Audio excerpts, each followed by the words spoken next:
제가 전체적으로 이 요약을 하려고 이제 하여튼 스페이스를 이렇게 마련해 봤습니다. 그래서 가능하면 우리 이 시간에 참석하시면 참 좋은데 뭐 좀 늦게 들어오시네요. 하여튼 지금 7시가 한 5분 됐습니다. 자, 로마서의 가장 중요한 전체를 꿰뚫을 수 있는 한마디로 딱 한 단어로 말한다면 로마서의 전체 주제는 복음이죠. 구원의 복음입니다. 복음. 복음이라는 것은 우리말 그대로 복된 소식의 굿뉴스예요.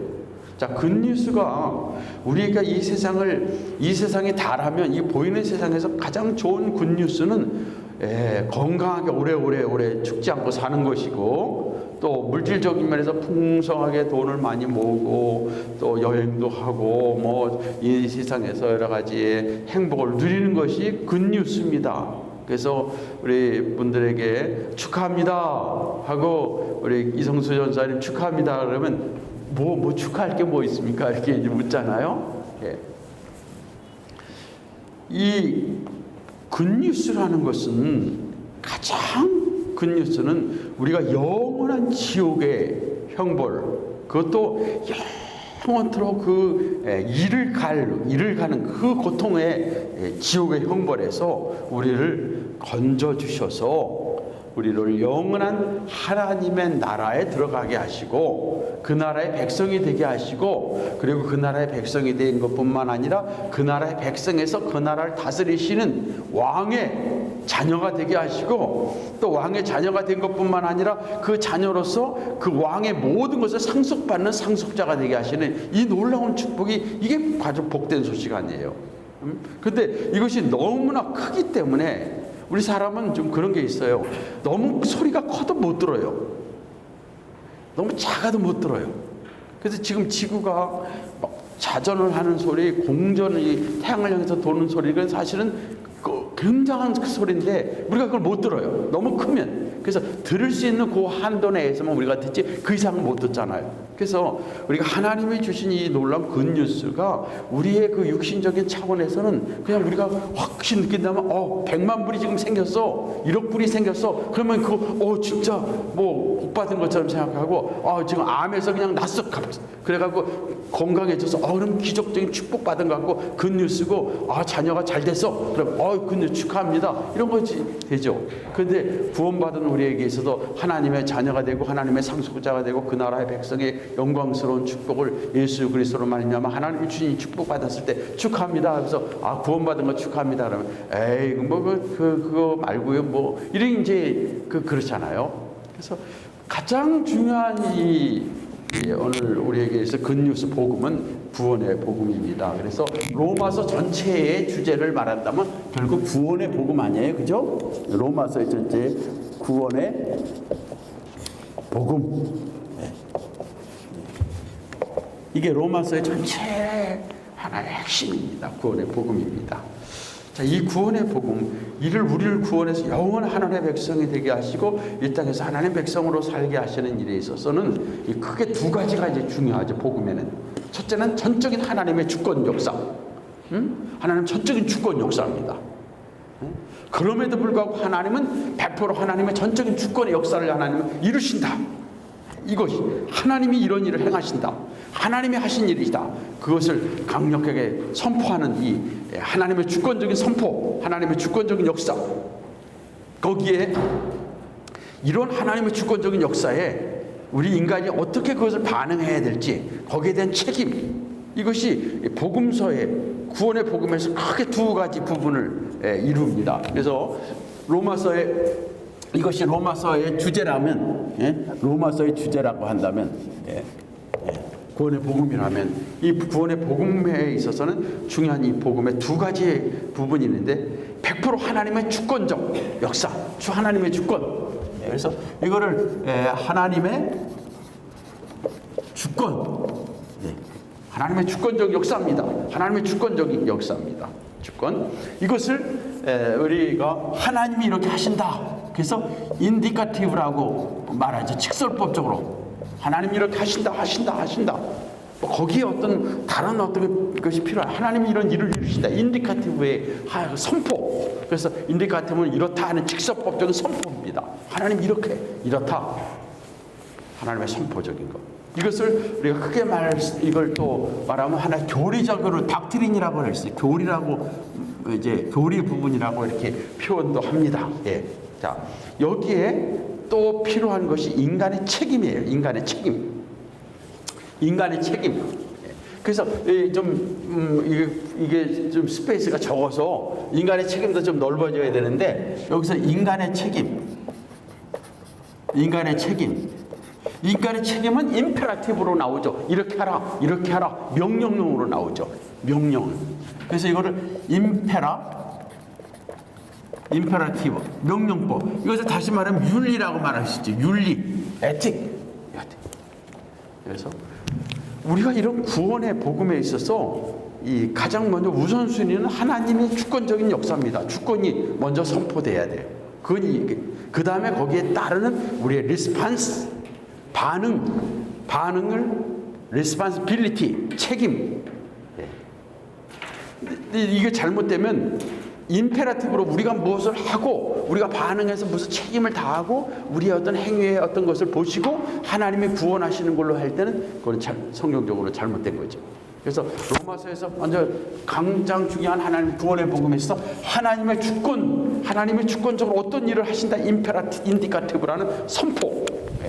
하나님 이렇게 하신다는 선포를 얘기하고 그 다음에는 인간이 구원받은 하나님의 백성들이 어떻게 그 구원에 대해서 리스판스 해야 되느냐. 거기까지가 결국 구원의 복음 로마서에서 중요한 부분입니다. 그래서 믿음으로 구원받는다?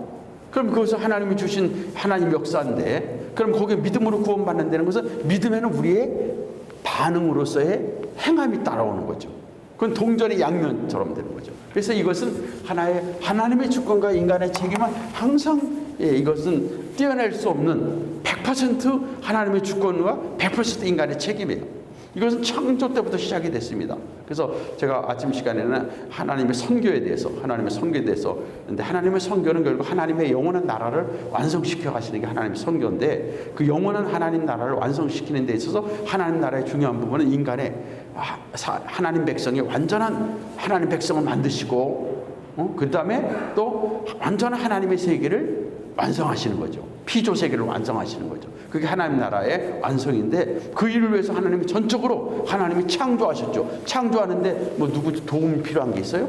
하나님이 주권적으로 창조하시고 그리고 하나님이 그 창조를 하실 때 사람을 하나님 형상대로 만드시고 그리고 그 결국 하나님의 나라를 완성시켜 가시는 거죠. 창조 시작과 함께. 근데 거기에 인간의 책임으로서 하나님이 창조 언약을 주시잖아요. 땅을 다스리고 정복하라는 문화 명령, 그다음에 선악을 하는 열매를 먹지 말라는 그런 순종의 명령, 이런 창조의 언약을 통해서 인간의 책임을 또 거기서 하나님이 요구하시는 거예요. 그러나 인간이 책임이 못한다 할지라도 하나님 전적으로 주권적으로 이뤄가십니다. 그렇지만 인간의 또 책임을 요구하시는데 그 책임은 하나님의 구원에 뭔가 도움이 되기 위해서 책임을 요구하는 것이 아니라 하나님의 전적인 구원에 거기에 합당한 우리의 그런 반응, 그래서 참여함으로 거기에 대한 축복을 우리로 하여금 누리도록 하기 위해서 하신 건데 창조 때 인간의 책임을 못했습니다. 순종하지 못했습니다. 그러므로 그 책임을 다 못했지만 그러나 하나님 그 구원의 역사를 이뤄가시잖아요. 하나님 나라 역사를 이뤄가시잖아요. 창세기 3장 15절에 구원의 메시지를 주시면서 그 일을 이뤄가시고 그리고 계속해서 하나님은 전적으로 아브라함을 택하시고 또 이스라엘 백성들을 택하시면서 그들을 통해서 열방을 구원하시고자 하시는 구원의 역사를 이루고 그럼에도 불구하고 그 이스라엘 백성들이 택함을 받았지만 그들이 믿음으로 반응하지 못하고 계속 우상숭배에 빠졌지만 그러나 하나님은 하나님 나름대로 또 그 주권적인 역사를 이루셔서 마침내 그 아들을 이 땅에 보내셔서 십자가에서 구원에 성취하셨습니다. 그러면서도 하나님은 계속해서 이제 구원받은 백성들에게 또 그 택함을 받은 자들에게 책임을 또 원하시는 거예요. 그 책임은 너희가 이 선교의 사명을 감당하라, 전하라, 또 그렇게 살라. 그걸 또 계속 주시는 거예요. 그래서 원래 율법을 주신 것은 그걸 지킴으로 하나님의 나라의 완전한 백성이 되도록 하기 위한 것이 아니라 사실은 그 지킴으로가 아니라 하나님 백성이 돼 있으니까 그 율법대로 살아가라는 그런 하나의 매뉴얼로 주신 거란 말이죠. 예.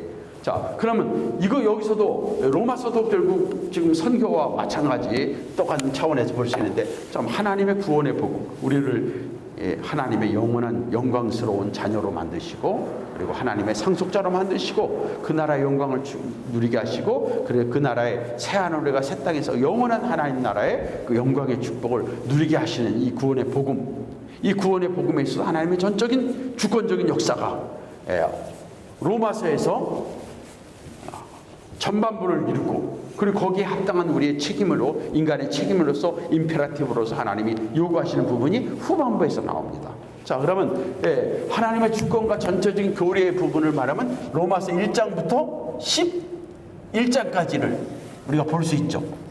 그 다음에 인간의 책임으로서는 로마서 12장부터 15장 15장 이렇게 볼 수 있습니다. 정확하게 말하면 15장 우리가 그 13절까지라고 볼 수 있죠. 크게 말하면 13장, 여기서도 1장 18절부터 이렇게 말할 수 있습니다. 1장 18절 크게 자세히 구체적으로 말하면, 자, 그래서 로마서의 전반부는 하나님의 절대 주권 속에서 임페라티브로 하나님이 이렇게 하셨다, 이런 일을 이루신다는 하나님의 역사에 대해서, 주권적인 역사 선포에 대해서 말씀하고 있다면, 12장부터는 너희가 이렇게 살아라 하는 인간의 책임으로서, 인간의 책임보다 성도의 책임, 구원받은 백성들의 책임에 대한 말씀을 주시는 것을 전체적으로 이제 이렇게 보고, 제가 이제 문제를 두 번째 문제, 로마서의 구조에 대해서 쓰라고 했지 않습니까? 뭐 이렇게까지 써도 좋지만, 여하튼 로마서 구조에 대해서 여러분이 2번 문제와 연관이 되는 겁니다. 자, 그러면 이제 그럼 전반부에 앞서서 제일 먼저는 서론 부분입니다. 서론. 그렇죠? 서론은 1장 1절부터 17절까지죠. 1장 1절부터 17절까지. 17절까지. 서론이 나옵니다. 1장 1절에서 17절까지. 이 서론에서 구원의 복음이, 그리고 이 복음은 하나님의 복음을 말씀하고 있습니다. 하나님의 복음, 그렇죠? 하나님의 복음. 하나님의, 글씨를 좀 작게 쓰겠습니다. 하나님의 복음. 그건 하나님으로부터 나온 복음이라는 거죠. 이 기원이, 복음의 기원이, 복된 소식의 기원이 하나님으로부터 주어진 거예요. 하나님이 이런 일을 이루셨다 하는 하나님의 복음입니다. 하나님의 복음이에요. 그리고 이 하나님의 복음인데, 이 하나님의 복음은 이 복음의 핵심은 아들에 관한 아들의 복음입니다. 아들의 복음. 아들의 복음. 지금 아들은 예수 그리스도의 복음이죠. 예수 그리스도는 하나님이시면서 그분은 다윗의 자손으로 이 땅에 오신 참 사람으로 오신 우리의 구원자라는 그래서 그분이 우리의 구원자가 되시고 우리의 주가 되신다는. 그래서 복음의 핵심은 예수 그리스도시고, 이 복음이 어디로부터 주어진 거냐? 하나님으로부터 시작됐고 하나님으로부터 주어졌다. 하나님의 복음, 아들의 복음. 사도 바울은 이 복음, 자신이 전하는 이 복음, 이것은 하나님으로부터 받은 복음입니다. 주 예수께로부터 받은 복음입니다. 이 복음 외에 다른 복음을 전하면 저주를 받을지어다. 천사라도 저주를 받을지어다. 이렇게까지 얘기를 했습니다. 그래서 이런 로마서에 주어지는 이 복음에 거기서 좀 더 애드하든가 빼면 결국은 이건 이단이고, 이것은 하나님 앞에 저주를 받는 그런 복음의 변질자가 되어버리는 거죠. 그럼 이 복음의 로마서가 그만큼 우리에게 중요한 거죠. 근데 로마 캐톨릭 같은 경우 보면 로마서의 말씀에 보면 거기서 어긋나거든요. 그러니까 거기서 로마 캐톨릭은 이단이고 잘못된 복음을, 변질된 복음을 가지고 있는데, 왜? 중세 때 복음이 변질돼 버렸거든요.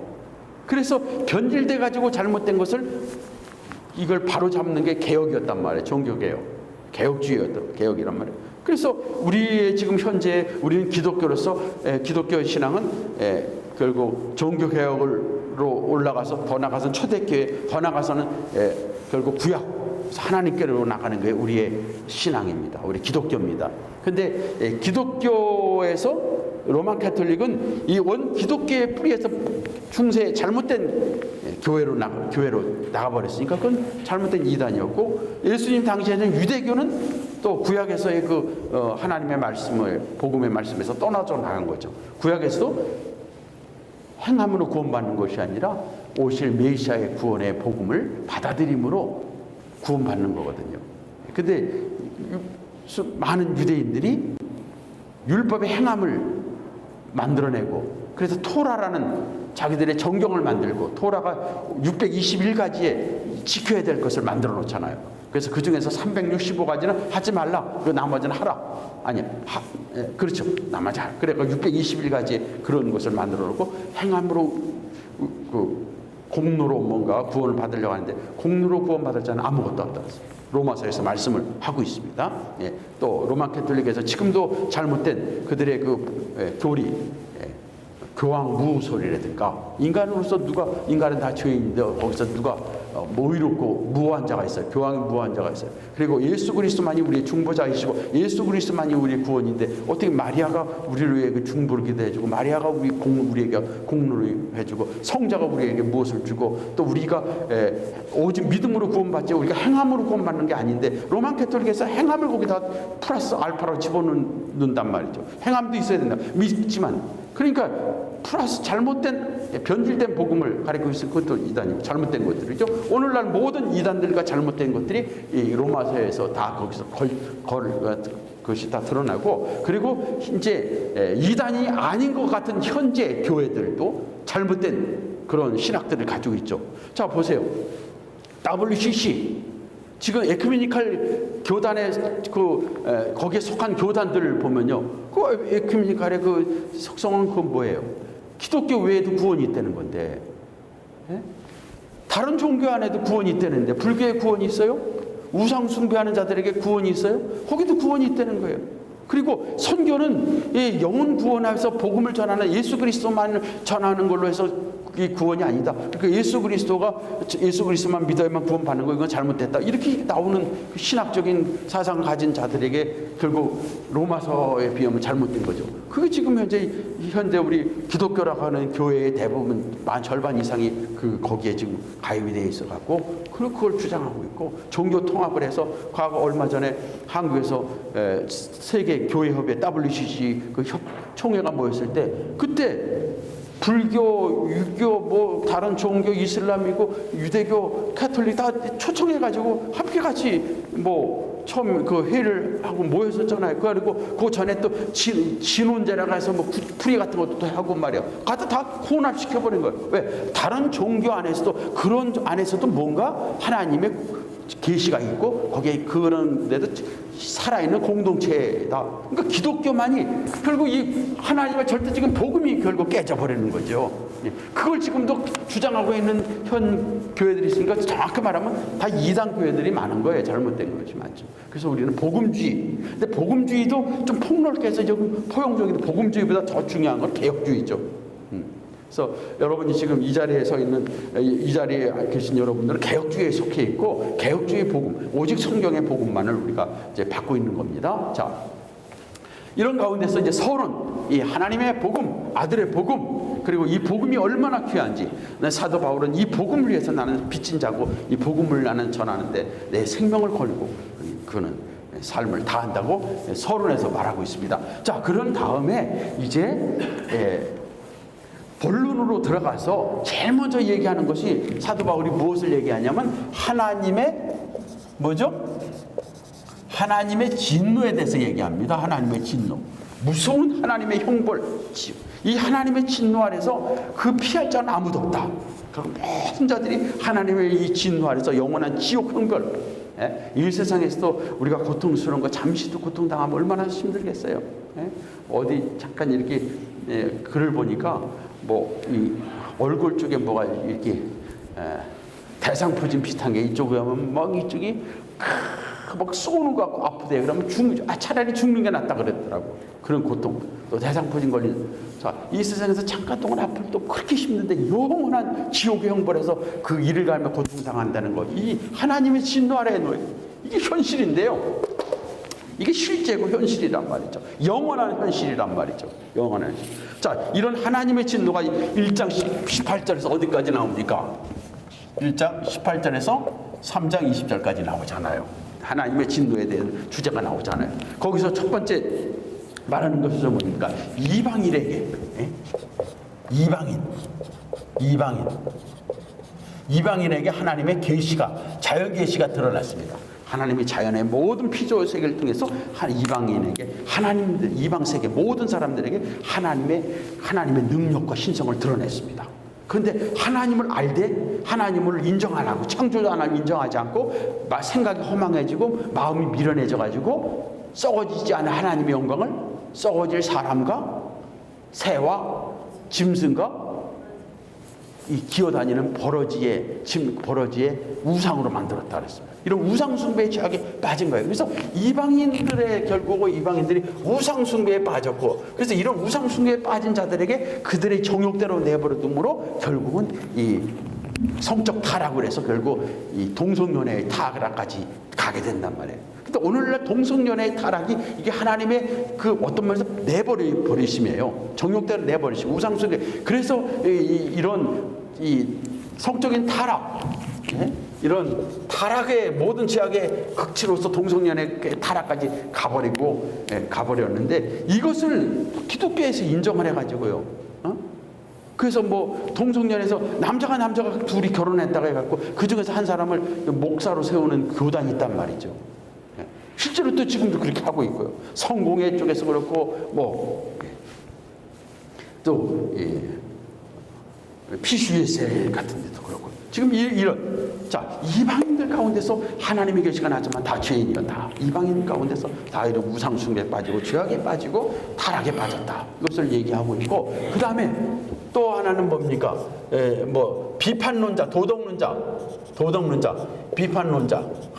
자기들은 그래도 서로 의롭고 하다가 해서 비판론자들이 나오지 않습니까? 자, 비판론자들에게 어떤 또 얘기가 나옵니까? 너희들은 남을 판단하는데 너희들이 판단하지만 하면서도 너희들이 오히려 그 판단에 의해서 자신들도 지키지 못함으로 결국 스스로를 자신이 또 자기들을 판단하는, 심판하는, 남을 판단하는 너가 지키지 못하면 너 자신이 오히려 거기서 또 판단을 받는 거 아니냐? 그러면서 결국 행한 대로 하나님이 은밀한 것까지 심판하시고 그 양심의 법에 따라 심판하시기 때문에 결국 비판론자, 나름대로 그래도 남을 비판하고 자기는 괜찮다고 하는 자들도 결국 하나님의 심판 아래 그들은 놓였다. 또 얘기하고, 세 번째는 또 무엇을 얘기합니까? 유대인들 얘기하잖아요. 유대인들. 자, 유대인들도 우리는 뭐 율법을 받았고 우리는 할례를 받았고 우리는 언약을 받았다 하지만 너희들이 진정으로 하나님의 말씀을 율법을 받았던 대로 율법 100% 지킬 수 있느냐? 율법 다 지키지 못했지 않느냐? 그리고 하나님의 언약을 받았으면서 언약도 제대로 지키지 못했지 않느냐? 결국 유대인들도 우리는 그게 받았어, 우리는 택함 받았어, 선민이다. 그거를 특권이 너희들에게 그것이 다가 아니라 특권을 받았으면 거기에 대한 너희들이 그걸 바로 반응하지 못하면 그 특권에 대한 오히려 책임을 더 묻는다. 더 큰 형벌을 너희가 받게 된다 하는 걸로 오히려 여기서 얘기를 하고 있고요. 그 다음에 이제 네 번째로는 그럼 유대인들에게 있어서 또 네 번째 주어지는 건 뭐냐면 유대인들의 반론이 나오거든요. 자, 우리 선민, 율법, 언약 이런 걸 받았는데 그렇다면 우리가 그러면 구원 못 받았느냐? 우리는 그럼 버림을 받는 거냐? 너희들이 책임을 못했으면 하나님 앞에서 너희들은 구원 받지 못한다. 그것이 너희들이 구원받는 것은 아니다. 그것이 너희들이 구원받는 조건이 될 수 없다 하면서 유대인들에 대한 반론을 결국 유대인들에 대한 반론이 나오죠. 반론. 그리고 또 이제 한 가지 말하면 결국 다섯 번째로 모든 사람이 죄인이다. 죄인이다. 이거를 로마서에 선포하지 않아요. 모든 사람이 죄인이다. 그래서 죄의 불경건이라는 것은 경건하지 못하다 하는 것은 하나님을 인정한다, 하나님을 인정하지 않는다 이거예요. 그래서 godlessness 아니 godly, 하나님을 인정하는 자, godless, 하나님 없는다. 이게 불경건입니다. 자, 이러한 모든 사람들에 있어서 죄의 불경건, 결국 뭡니까? 모든 사람들이 하나님을 싫어하고 하나님을 거부하니까 하나님 없는 사람들 있죠. 자, 뭐 무신론자라든 다른 종교를 갖든 하나님 없는 자들이 되었단 말이죠. 그 다음에 죄의 편만함. 죄의 편만함은 무엇을 말합니까? 죄가 모든 사람들의 모든 부분에 다 미치고 있다. 그 전적 타락을 여기서 얘기하는 겁니다.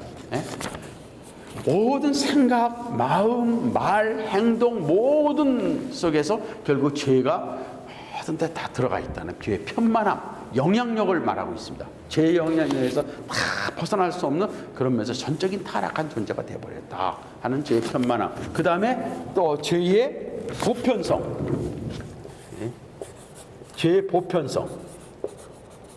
그래서 죄의 보편성으로 성경은 말하기 의인은 없나니 모든 사람들이 다 죄인이다. 율법의 행위로 의롭다함을 받을 자는 아무도 없다. 이렇게 결론을 내립니다. 자, 이렇기 때문에 모든 사람들이 결국은 죄인이고 그 죄의 불경건성으로 하나님이 없다. 하나님을 거부하고 떠나고 그 다음에 모든 그들의 전 부분이 모든 부분이 행동이나 마음이나 모든 부분에 죄가 편만하게 보였죠. 암으로 말하면 그냥 암이 다 퍼져버렸어요. 전체 몸 전체. 그처럼 죄가 편만해지고 그 다음에 죄의 보편성으로 누구도 그 죄에서 벗어날 수 없는 다 죄 아래에 있는 모든 사람의 죄이다. 의인 없나니 하나도 없다는 죄의 보편성을 얘기를 하고 있습니다. 자, 이런 가운데서 결국은 모든 사람들은 하나님의 진노 아래에 있다. 이걸 얘기합니다. 근데 역사 가운데서 이런 하나님의 진노에 대해서 이거를 거부하고 펠라기우스 같은 이단들이나 또 알미니안 같은 경우를 알미니우스 같은 경우를 얘기하면 그런 거예요. 인간이 전적으로 타락하지 않았다. 인간 안에서 뭔가 스스로 뭔가 행할 수 있는 나름대로 그런 선함이 있고 뭔가 가능성이 있다. 이렇게 얘기하는데 성경에 지금 로마서에서 전혀 그걸 얘기하지 않고 있잖아요. 그래서 결국 우리 튤립이라는 인간의 전적 타락, 이게 장로교의 칼빈의 5대 교리에서 중요한 겁니다. 근데 죄송하지만 추적 좀 추워요? 정신 좀 나시라고. 예. 근데 죄송하면 알미니안주의를 지금 따르는 교단도 있어요. 자, 알미니안주의에서 교단은 뭡니까? 인간이 전적 타락하지 않았고 인간이 뭔가 스스로 선을 행할 수 있고 인간의 공로를 통해서 뭔가 하나님 앞에 나아갈 수 있다는 그걸 얘기하는 게 알미니안주의를 따르는 거 아니에요. 웨슬리안 이쪽에서 나왔잖아요. 근데 사실 웨슬리안의 웨슬리 자체를 보면 웨슬리도 굉장히 하나님의 전적인 주권과 그걸 따랐던 분이에요. 근데 그래서 우리가 성경대로 바르게 들어간다면 오늘 우리 이 기독교 안에 교회 안에서도 우리가 바른 개혁이 필요하고 복음으로 돌아야 될 일이 필요합니다. 자, 이런 가운데서 이제 크게 하나님의 진노에서 이제 로마서의 이 또 하나의 파트는 하나님의 은혜. 하나님의 은혜입니다. 이것은 로마서 3장 21절에서 8장 39절까지죠. 여기서 하나님의 은혜가 나옵니다. 하나님의 값없이 주시는 선물, 하나님의 은혜, 하나님의 자비하심의 그런 역사, 그런 은혜, 이거 참 나오고 있습니다. 자, 거기서 주어지는 것이 첫 번째 바로 무엇이냐면, 하나님의 의가 나타났다. 하나님의 의가 나타났다. 하나님의 의.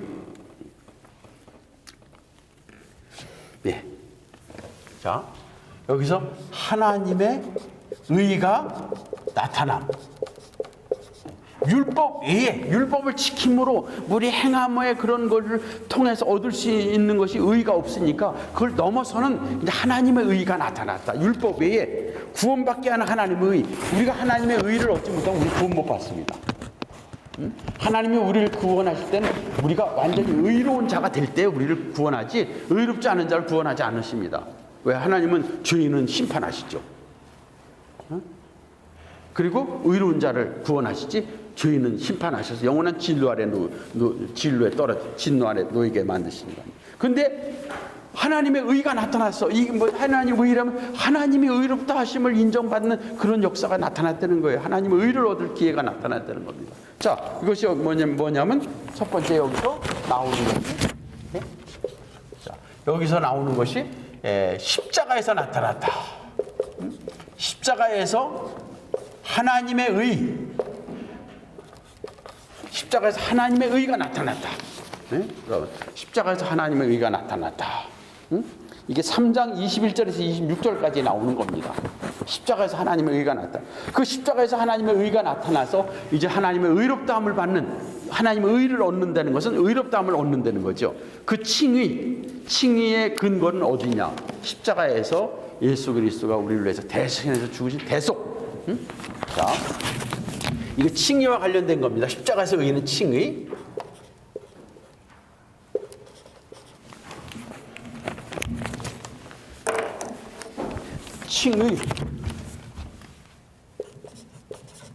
칭의의 근거는 예수 그리스도의 십자가의 구속과 화해 제물이 된 것입니다.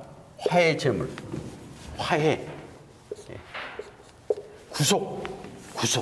구속이라는 것은 하나의 대신 값을 치러주시는 걸 구속이라고 합니다. 십자가, 이것이 십자가에서 우리의 죄를 담당해서 죽으시는 이 구속, 그리고 하나님의 진노를 우리를 대신해서 당하시고 화해의 제물이 되시는, 이것이 하나님의 의를 얻는 근거가 되는 거예요. 그렇죠? 죄 문제를 예수 그리스도께서 그걸 담당해서 다 그것을 해결해 주심으로 결국 죄가 없는 자가 되어버렸습니다. 그리고 그분이 살아나심으로 우리에게 의를 있게 하셨어요. 그래서 십자가에서 그의 죽으심이 우리의 죄 문제를 해결해 주시고, 그리고 그와 함께 우리가 하나님의 의를 얻는 의인이 되는 이런 축복을 얻게 됩니다. 그래서 십자가 외에는 구원의 길이 없고요, 십자가에서 예수 그리스도의 죽으심 외에는 우리에게 속죄의 길이 없는 거죠. 그래서 오직 십자가만이 우리에게 생명의 길이고 축복입니다. 십자가만이 우리에게 자랑할 것이에요. 그래서 사도 바울은 과거에 얼마나 십자가에 대해서, 예수 그리스도 십자가에 대해서 배척한 자인지. 그런데 그 후에 그가 예수 그리스도를 만난 후에 이 십자가가 우리를 구원하는 하나님의 지혜다. 그래서 나는 십자가 외에는 자랑할 것이 없다. 그리고 십자가의 증인으로서 그는 자기의 생명을 바쳤지 않습니까? 십자가, 칭의의 근거, 칭의의 수단은 뭐라 그랬죠? 칭의의 수단은 믿음으로. 칭의의 원천은 하나님의 은혜입니다. 칭의의 원천은 하나님의 은혜예요. 왜? 그냥 값없이 얻는 거예요. 원천은 돈 내고 얻는 것이 값없이 얻는 것이고, 그리고 어떻게? 믿음으로. 그리고 무엇에 근거해서? 예수 그리스도의 십자가의 죽으심에 근거해서 하나님의 의를 얻게 된다. 자, 이것이 로마서에서 오늘 주고 있고요. 그 다음에 칭의와 관련된 이 두 번째, 칭의와 관련된 하나의 질문에서 칭의와 관련된 질문이 있습니다. 그 질문을 잠깐 보시면 3장 27절에서 31절에 보면은 어떠한 자랑할 공로가 없다. 칭의와 관련돼서 우리가 하나님 앞에 의롭다함을 받았을 때는 믿음으로 받는 것이고 하나님의 은혜 가운데서 받는 것이고 예수 그리스도의 십자가의 그런 죽으심을 통해서 받는 건데, 그거 외에 우리가 하나님 앞에 자랑할 공로가 없다. 아무것도 없다. 우리가 예수님을 위해서 내가 생명을 걸 순교했다. 그것도 하나님 앞에 자랑할 공로가 없다 이거죠. 우리에게 영원한 생명 주신 그분 위해서 우리의 목숨을 잠깐 바쳤다는 것이, 그게 우리의 공로가 될 수 없는 거다. 그래서 여기 질문과 관련돼서 첫째는 어떠한 공로도 자랑할 것이 없다. 자랑할 공로가 없다. 그 다음에 하나님은 유대인만의 하나님이 아니라 믿는 자의 하나님이시다. 믿는 자의 하나님이시다. 그 다음에 율법을 굳게 세운다. 이거 다, 자, 그럼 간단하게 여기서 공로, 어떠한 자랑할 공로도 없다. 그 다음에 하나님은 모든 믿는 자의 하나님이시다. 믿는 자 하나님이시다. 그 다음에 하나님의 율법을 우리가 피하지 않은 것이 아니라 이제는 칭의로 의롭다함을 받은 자들은 율법이 하나님이 우리에게 주시는 하나님의 귀한 뜻이다. 그래서 율법을 굳게 세운다. 이것을 얘기합니다. 자, 그 다음에 이제 4장에서 여기 관련된 것이 이 하나님의 의가 나타난다는 것이 3장 21절에서 4장 25절까지 마지막 3장 이후부터 4장까지 나오는 거거든요. 저 여기서 나오는 거 4장으로 가면은 아브라함에 관련돼서 나옵니다. 아브라함의 칭의. 자, 아브라함의 칭의가 나옵니다. 아브라함이 4장에서 이스라엘 백성들에게는 가장 중요한 게 추우세요? 저는 열이 나는데. 이 꺼도 괜찮겠어요? 예? 별차 키는 게 좋아요? 끄는 게 좋아요? 안 보이죠? 예. 안 보이지만 들으시면 그 무슨 소리인지 그건 들으시죠. 그래서 좀 집중해서 좀 들어보시고. 예. 자, 이게 로마서 전체 지금 이제 하는 겁니다. 자, 아브라함의 칭인데 아브라함이 어떻게 의롭다함을 받았느냐? 예? 그 4장에서 뭐냐면 아브라함이 행위로 구원받은 것이 아니다. 행위로 아브라함의 어떤 행위로 의롭다함 받지 않았다. 그 다음에 또 하나는 할례로 아브라함이 할례 받음으로 그가 의롭다함 받은 것이 아니다. 그 다음에 아브라함이 모세 율법을 지킴으로 구원받은 것이 의롭다함 받은 것이 아니다. 왜? 아브라함은 모세 율법 430년 전의 사람이잖아요. 그럼 결국 아브라함이 무엇으로 구원받았냐? 아브라함도 믿음으로 말미암아 구원받았다. 하나님을 믿음에 구원받았다. 이 믿음에 대해서 강조를 하는 겁니다. 예. 그래서 결국 하나님의 의를 얻어야 우리가 구원받는 자가 돼요. 그래서 하나님 앞에 하나님 보시되 너는 의롭구나, 너는 죄가 없구나. 그런 때가 될 때 하나님 구원하시지. 너 죄 있구나. 그럼 하나님 그 죄에 대해서 심판하십니다. 그래서 우리는 항상 하나님 앞에 설 때 하나님이 우리를 보실 때 하나님은 우리를 의로운 자로 봐요. 의로운 자로 봐요. 만약 우리를 의롭지 못한 죄인으로 본다면 하나님이 심판하신다는 거죠.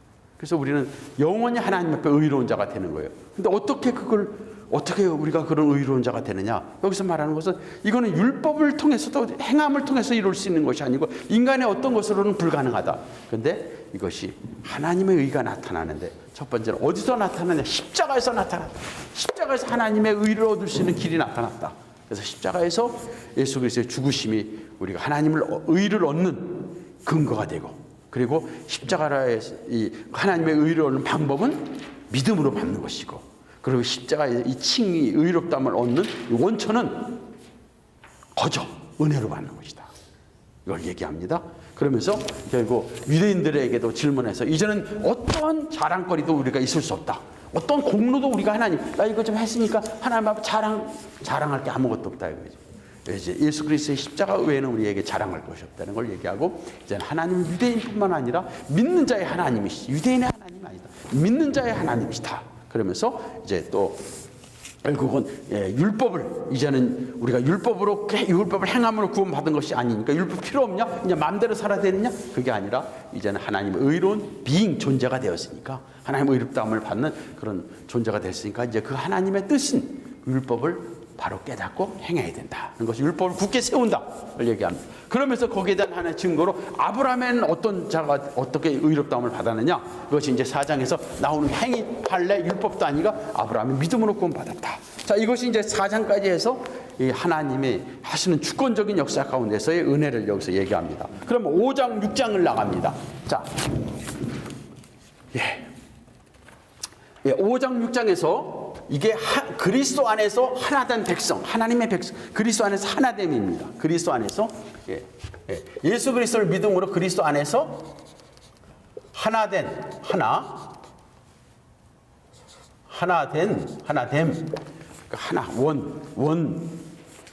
하나의 공동체, 하나의 백성이 된다는 거죠. 이게 지금 4장, 지금 5장입니다. 5장 1절에서 6장 23절까지 쭉 나옵니다. 5장에서 6장까지 쭉 나오는 거예요.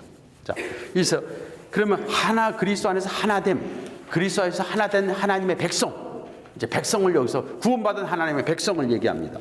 자, 그러면 첫 번째 구원받은 하나님의 백성은 결국 의롭다함을 받은 자들 아니에요. 그래서 칭의의 결과, 하나님 백성이 된 결과를 여기서 얘기합니다. 결과. 자, 어떤 결과가 주어지느냐? 거기서 5장 1절에서 11절까지인데 결과로서는 무엇이 주어지느냐? 뭐죠? 우리가 하나님과 평화를 누리죠. 그렇죠? 그리고 하나님의 은혜 가운데 거하죠. 그리고 하나님의 영광을 바라보고 즐거워하고 환난 가운데서도 즐거워하고, 이러한 의롭다함을 받은 자의 결과, 하나님 백성 된 결과, 그리스도 안에서 하나됨, 이제 하나님의 백성이 된 그런 결과로서는 하나님과 화평을 누리고 하나님의 은혜 가운데 거하고 하나님의 영광을 바라보고 즐거워하고 하나님 안에서 우리가 즐거워하면서 환난 중에서도 우리가 즐거워하고 인내하고 소망을 가지고 살게 되는 이런 역사가 일어난다. 그래서 결과적인 것이 5장에서 1절부터 11절까지 나옵니다. 예? 하나님과 평화를 누리고 그건 쭉 나와요. 그 다음에 크게 두 번째로는 아담과 그리스도, 아담과 그리스도의 안에서 두 인류, 아담과 그리스도에 안에서 두 인류, 두 백성을 여기서 얘기합니다. 대표성의 원리를 얘기하고 있습니다. 자, 그리스도 안에서 하나 되고 우리가 의롭다함을 받은 것을 함께 이제는 그걸 대표성의 원리로서 그리스도 안에서 하나 됐다는 것은 그리스도와 한 인류가 되고 그다음에 아담과의 한 인류 두 가지 대표성으로 또 설명을 하고 있습니다. 이것이 이제 5장 12절에서 21절까지인데 5장 11절에서 마지막까지입니다. 5장 오케이. 장수는 좀 그렇다가 잘 안 보이실 텐데. 그는 자 그리스도 안에서의 그 두 인류. 자 아담과 그리스도는 두 하나의 대표자입니다. 그래서 아담이 모든 자의 인류의 대표입니다. 후손의 대표입니다. 그래서 아담이 범죄함으로 아담과 함께 모든 자들이 범죄한 것이 된 거고요. 그러면 예수님은 둘째 아담으로 오셔서 우리의 구원자의 대표가 되셨어요. 그래서 우리가 예수님을 믿는다는 것은 예수님을 우리의 대표자로 인정하고 영접하는 거예요. 인정하는 거예요. 그분이 나의 구원자이십니다. 그분이 나의 대표자이십니다. 줄을 바꿔 쓰는 거예요. 믿음은. 그래서 바꿔 섰을 때 예수님 때문에 우리가 죄사함을 받고 예수님 때문에 우리가 의롭다함을 얻고 예수님 때문에 예수님 안에서 우리가 하나님 백성이 되고 이것을 얘기를 하고 있습니다. 이런 로마서에서의 대표성의 원리를 원죄 문제도 여기서 나오는 거죠. 그래서 한 사람의 불순종으로 인해서 모든 사람이 정죄함을 당하고 사망에 이른 것처럼 한 사람의 순종, 한 사람이 누굽니까? 예수 그리스도의 순종을 통해서 의에 이르고 생명을 얻게 되는데 왜 그렇게 되느냐? 서로 간에 대표성의 원리 때문에 그렇다. 자, 세 번째 여기서 나오는 것이 세 번째는 하나님 백성의 실존, 하나님 백성의 실제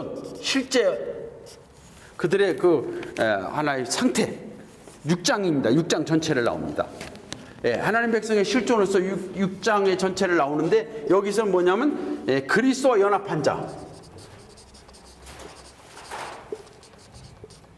그리스도와 연합했다. 하나님의 백성이라는 실존은 그리스도와 연합한 자라는 거예요. 그리스도와 연합한 자. 그래서 예수님과 연합함으로 말미암아 죄에 대해서 죽었고 그리고 예수님과 함께 살아나고 그래서 옛사람은 죽고 우리가 새 사람이 되었다 하는 것을 여기서 얘기하고 있습니다. 그리스도와 연합한 자가 되었다.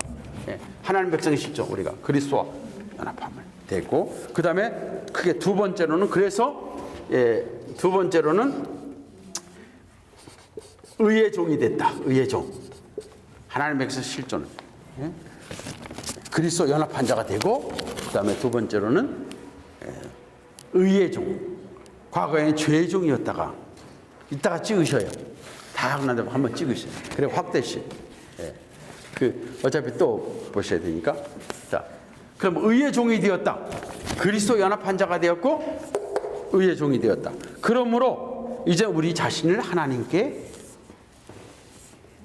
의의 병기로 드려야 되고 이제 우리를 하나님께 우리 자신을 헌신하는 그런 하나님의 종이 되어야 된다. 하나님의 종, 의의 종이 되었으니까 이제는 하나님의 종이 되어야 된다. 하나님의 종, 하나님의 종이 되어야 된다. 자, 이래서 이 지금 5장에서 6장까지의 크게 세 가지를 얘기하고 있는데 결국 칭의의 결과, 구원받은 자의 결과, 하나님 백성 된 자의 결과 그것을 여기서 얘기하고 있습니다. 하나님과 평화를 누리고 하나님의 은혜 가운데 거하고 하나님의 영광을 바라보고 즐거워하고 환난과 어려움 가운데서 인내하면서 즐거워하는 이런 자가 되고, 그 다음에 아담과 그리스도의 관계를 여기서 얘기하면서 아담 때문에, 우리의 대표자인 아담 때문에 우리가 범죄하고 아담 때문에 우리가 함께 죽고 영원한 형벌에 떨어졌다면, 사망에 처하게 됐다면, 이제는 우리가 예수 그리스도를 영접함으로 예수님 때문에 우리가 죽고 예수님 때문에 우리가 살고 예수님 때문에 의를 얻고 예수님 때문에 우리가 생명을 얻는 그런 것을 얘기해서 결국 여기서는 두 종류의 인류가 있다. 두 종류의 백성. 그래서 이 세상은 지금 두 종류의 백성이 있어. 하나님의 백성이냐 아니면 마귀의 백성이냐 아니면 영원한 지옥의 백성이냐. 두 인류밖에 없어요. 이 세상은요. 응? 두 라인밖에 없다는 거죠. 그걸 얘기했어요. 예수님의 라인에 서 있느냐 아니면 악한 자의 사탄의 라인에 서 있느냐. 이게 딱 둘밖에 없어요.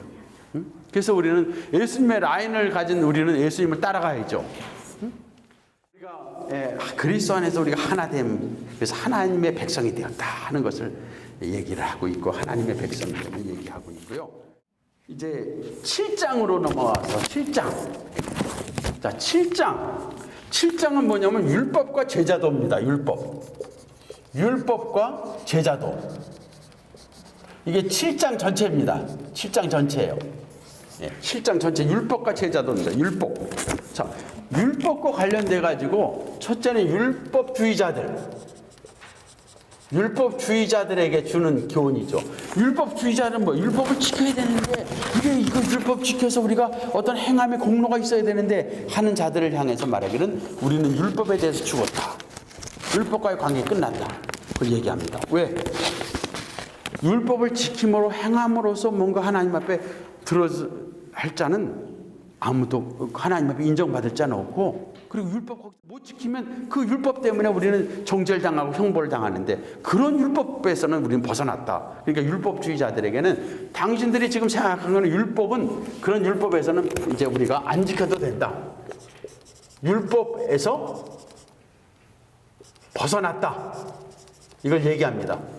우리가 율법을 지킴으로 구원받는 것이 아니니까 율법에서, 그런 율법 벗어났다. 거기에 계속 매여 있으면 결국 조금만 있다 의를 행하면 내가 그래서 선을 행했구나. 그리고 잘못하면 큰일 났어. 내가 또 죄 졌으니까 하나님 앞에 또 형벌 받지. 이런 네가 항상 매여 있는 존재가 된다는 거죠. 그러다 조금만 선을 행하면 그래도 내가 착한 일을 했고 좋은 일을 했으니까 하나님 나를 또 뭐 인정해 주겠지. 근데 은근히 우리 믿는 사람들 가운데서 그런 율법주의적인 생각을 많이 갖고 있어요. 그래서 내가 교회 봉사하고 헌금하고 모두 봉사하면 하나님이 날 기뻐하시니까 내가 좀 구원받고 하나님 인정받을 것 같고 그냥 막 개차반처럼 혹시 실수하고 잘못되면 이제 나기 인생 끝났구나. 큰일 났어. 어떻게 하나님 벌 받으면 어떡하지? 이런 율법주의적인 빠져 있을 때는 진정한 구원받은 자가 아니죠. 그러면서 그런 면에서 율법에서 벗어났다는 걸 확실히 얘기하고 있습니다. 네? 자, 그래서 결국 율법주의자와 관련돼서는 우리를 정죄할 법이 없다. 우리는 정죄함을 받지 않는다는 것을 얘기하고, 어떤 죄를 범해도 우리는 이제 더 이상 우리는 하나님 앞에 그 죄 때문에 우리는 심판받아 지옥 가지 않는다. 이것까지 얘기할 수 있는 그 말씀입니다. 그 다음에 또 하나는 율법 폐지론자들. 두 번째, 율법 폐지론자. 율법 폐지론자들은 어떤 생각을 하자면 그럼 율법을 행함으로 구원받는 거 아니니까 율법 이제 안 지켜도 되는구나.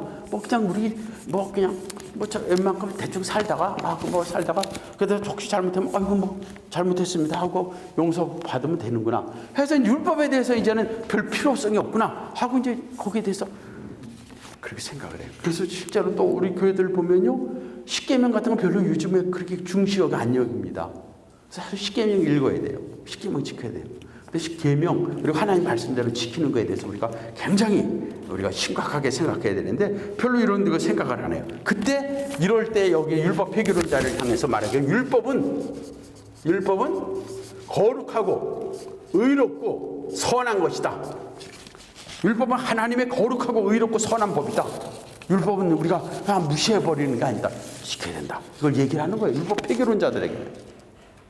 그러니까 오늘 우리 그리스도인들 가운데서 구원받았다고 하는 그리스도인들 가운데서 율법주의자들 같은 생각을 가진 자도 있고, 어떤 자는 우리가 행함으로 구원받는 게 아니니까 믿음으로 구원받았으니까 하고 별로 그냥 행함에 대해서 무관심하려고 하는 폐기론자 같은 자들도 있어요.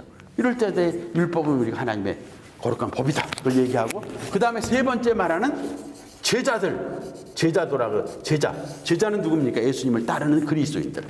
그래서 그 이제 예수님의 말씀대로 율법을 대로 살려고 하는 그 제자들에게 얘기하는 제자들에서 말하는 거는 또 무엇이냐면 결국 율법은 우리가 스스로 율법 자체가 우리에게 시킬 수 있는 능력을 줄 수 있지 않다. 율법 자체는 율법의 연약함 한 가지, 그 다음에 우리 그리스도인들의 죄성, 이 두 가지를 얘기합니다. 율법이 연약하고 우리 그리스도 안에 죄악성이 있어서 이 죄악성 때문에 우리가 선하게 이제는 율법대로 지키려고 하는데 우리 안에는 죄성이 있어가지고 우리가 자꾸 죄를 짓는다. 그래서 이런 연약성을 여기서 얘기합니다. 우리가 제자, 이제 우리가 이제 그러니까 구원 받았으니까 이제 우리가 하나님 말씀대로 살아야 되겠다. 하지만은 실제로 행하는 거 보면 우리가 죄를 짓고 또 넘어지니까 그럼 이제는 오라네. 이제 나는 공부하자. 어떻게 하면 좋겠느냐? 이때 로마서 8장으로 가서 성령장이 나오는 겁니다. 8장은 내주하시는 성령. 이게 8장이 내주하시는 성령이에요. 내주하시는 성령. 요거를 지금 하고 식사를 해야 좀 소화가 좀 되지 않을까. 자, 이 내주하시는 성령이에요. 이렇게 해서 우리가 이 그리스도 안에서 구원을 받았습니다. 의롭다함을 받았어요. 그래서 하나님의 백성으로서의 축복을 받아서 이제는 우리가 그리스도 연합한 자가 되고 이제는 의의 종이 되어서 이제는 하나님의 종이 되어서 하나님께 헌신하는 자가 됐습니다. 이걸 얘기하고 있습니다. 그리고 율법주의자들에게나 율법 폐지론자들에게 율법에서 벗어났다, 아니면 율법이 거룩한 것이다, 그리고 율법대로 이제 행하려고 하는 제자들에게는 율법은 우리에게 힘을 줄 수 없다, 능력이 없다, 율법 자체는 약한 것이다. 그리고 우리도 죄성 때문에, 자꾸만 죄 때문에 우리가 갈등하고 우리 안에서 지금 죄와 옛사람의 죄성과 지금 싸우고 있는 그런 연약함의 갈등, 여기 지금 갈등을 얘기하고 있는데, 그러면서 결국 우리 그리스도인의 어떤 실패적인 모습, 연약한 모습, 이걸 얘기하고 있을 때 여기에 대해서 강하는 것이 내주하신 성령으로 말미암아 그러므로 이제 그리스도 예수 안에 있는 자들에게는 정죄함이 없다. 정죄함이 없다. 이거 다시 말씀 뭐예요? 비록 넘어지고 쓰러지고 죄를 짓는다 할지라도 그것 때문에 정죄를 당해서 심판받거나 지옥 가지 않는다. 이걸 얘기하는 겁니다. 그러면서 결국 이제는 우리 그리스도인들에게 승리하는 비결로 내주하신 성령을 얘기하시는 거예요. 성령이 우리 안에 계셔서 이제 성령께서 우리에게 힘을 주십니다. 율법은 우리에게 힘을 주지 못한다. 성령은 능력을 주시고 우리로 하여금 하나님의 법을 지킬 수 있는 일을 이루신다. 그래서 첫 번째는 성령의 능력입니다. 좀 잘 안 나오네요. 성령의 능력. 자, 성령의 능력은 무엇입니까? 여기서 말씀드린 건 성령께서는 우리 안에서 계셔서 우리로 하여금 율법을 순종할 능력을 주시는 거예요. 성령은 능력을 주십니다. 성령 능력. 율법에 대한 율법 순종 능력을 주십니다. 그래서 우리가 성령의 능력을 받을 때 우리가 율법을 100% 지킬 수가 있어요. 하나님 앞에 성화, 거룩함을 이뤄갈 수 있습니다. 그래서 우리 그리스도인들이, 구원받은 그리스도인들이 승리의 삶을 살려면 내주하신 성령의 충만함을 받아야 돼요. 근데 내주하시는 성령의 충만함을 받지 못하면 그저 우리가 내가 주의 뜻대로 살려고 하는데 보면 그냥 살려고 하는 것보다 못하는 게 더 많아. 이렇게 살아서는 안 되는데, 그러니까 항상 속에서 갈등하면서 구원의 확신도 없이 막 흔들린단 말이죠. 이제 성령의 능력을 얘기합니다. 첫 번째, 이게 이제 8장에서 나오는 겁니다. 그 다음에 두 번째는 성령의 생각. 성령의 생각. 이제는 육신의 생각이 있습니다. 육신의 생각은 사망이요, 영의 생각은 생명과 평안이니라. 성령의 생각. 그래서 우리의 생각이, 띵킹이 이제는 성령의 생각을 자꾸 따라갈 수 있도록 성령께서 내주하시는 역사를 이루십니다. 그래서 우리 성령의 생각에 대해서 말씀합니다. 우리는 우리의 생각을 우리가 성령의 생각으로 팔로우하고 우리가 가야지. 그렇지 않으면 우리 안에 육신의 생각인 죄성이 우리를 지배하게 된단 말이죠. 그러니까 우리는 성령의 생각을 따르면 되는 거고, 그 다음에 세 번째는 성령의 내주입니다. 성령의 내주. 성령의 내주. 성령의 내주는 우리로 하여금 참 그리스도인 되게 하여, 그리스도영이 없으면 그리스도인이 아닙니다. 그래서 성령이 우리 안에 내주하신다는 것은 우리로 하여금 참 그리스도인이라는 것을 증거하는 거예요. 그래서 성령이 증거. 그리고 성령은 우리 안에 계심으로 해서 우리 몸의 부활을 보증하십니다.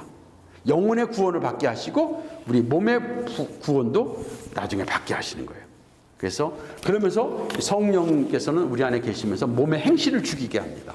그래서 육체의 죄악을 죽이고 몸의 행실과 죄성을 죽이면서 우리로 하여금 이기게 하시는 게 성령의 역사입니다.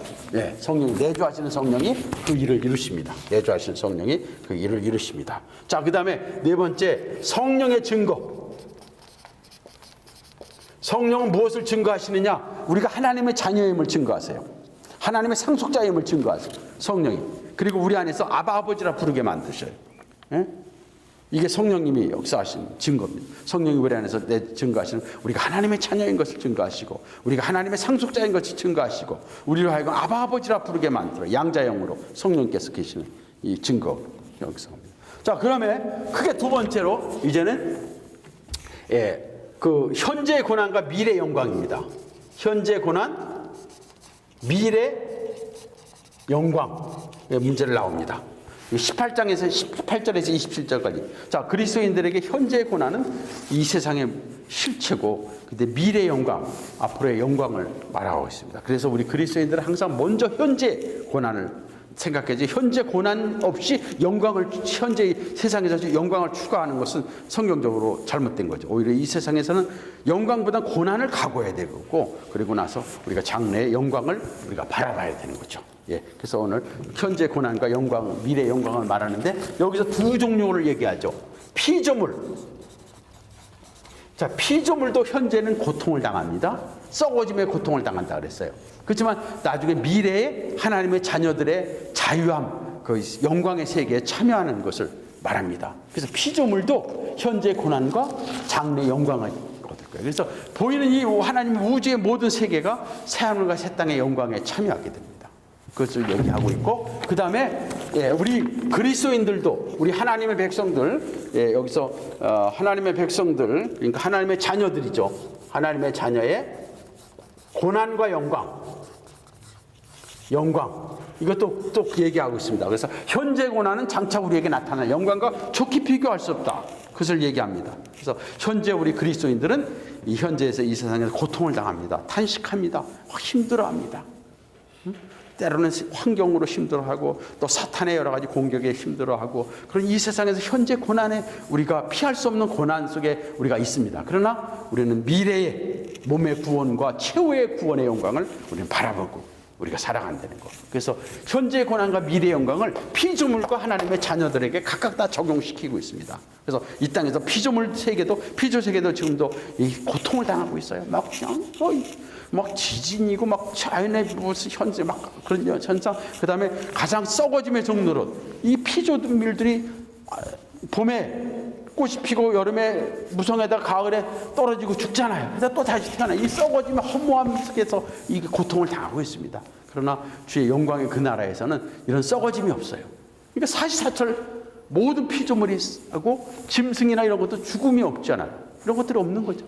그 피조 세계도, 거기와 함께 우리 그리스도인들도 이 땅에서 우리 하나님의 자녀들이 이 땅에서 고난, 현재의 고난이 우리에게 있다. 그래서 고난을 한 예로 제가 말했죠. 칼빈도 이 땅에서 그가 얼마나 고통을 당했는지 걸어다니는 종합병원이라고 그랬지 않습니까? 사랑하는 두 딸이 전염병을 먼저 죽었습니다.